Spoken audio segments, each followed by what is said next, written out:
नमो तस्य भगवतो अरहतो सम्मा संबुद्धस्य।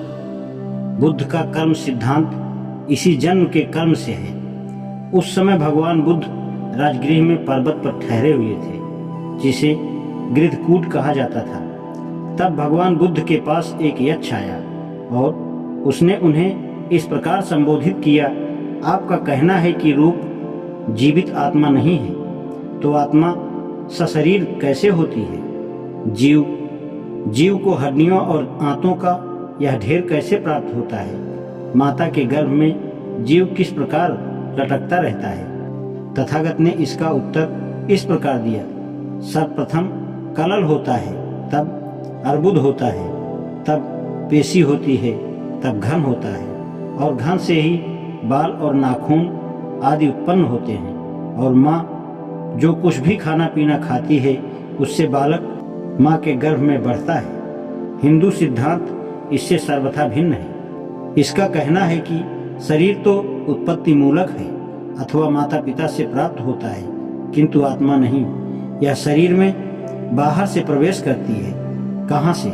यह बात इस सिद्धांत में स्पष्ट नहीं की गई है। दूसरा प्रश्न है, पूर्व जन्म के उस कर्म की अपनी स्थिति क्या है?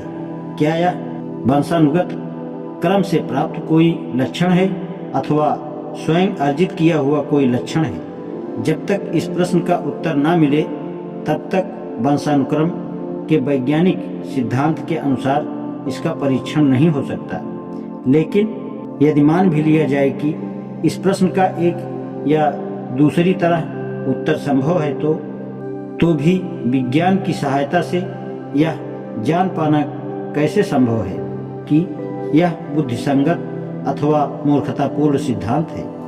विज्ञान के अनुसार बालक वंश परंपरा से अपने माता पिता के गुण प्राप्त करता है। हिंदू कर्म सिद्धांत के अनुसार एक बालक अपने माता पिता से शरीर के अतिरिक्त और कुछ नहीं प्राप्त करता।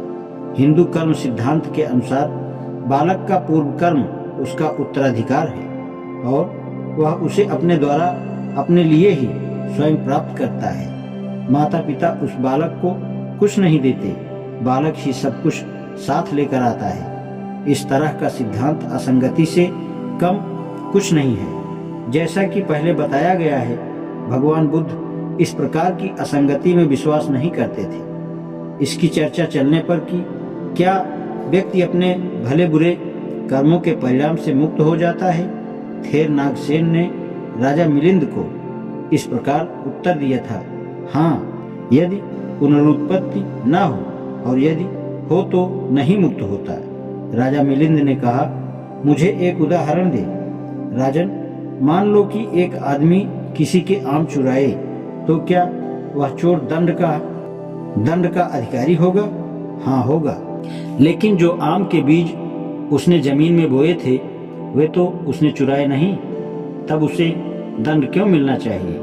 क्योंकि उसने जो आम चुराए उसी का परिणाम थे जो बोए गए थे। ठीक इसी प्रकार हे राजन, यह नाम रूप कर्म करता है, भले या बुरे, और उस कर्म से दूसरे नाम रूप का जन्म ग्रहण करता है। इसलिए वह अपने कर्म के फल से मुक्त नहीं होता। भंते, बिल्कुल ठीक।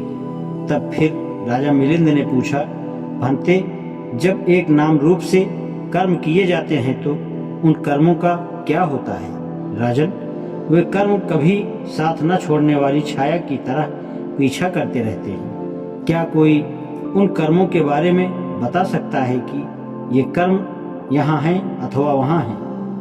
नहीं, मुझे एक उपमा दें। तो हे राजन, तुम क्या समझते हो कि क्या कोई किसी वृक्ष के उन फलों को दिखा सकता है और यह बता सकता है कि ये यहाँ हैं अथवा वहाँ हैं? निश्चय से नहीं। इसी प्रकार राजन, जब तक जीवित स्रोत का उच्छेद नहीं होता, तब तक किए गए कर्मों को बता सकना असंभव है।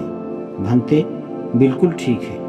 क्या बुद्ध यह मानते थे कि पूर्व कर्मों का भविष्य के जीवन पर प्रभाव पड़ता है? आज इतना ही। नमो बुद्धाय।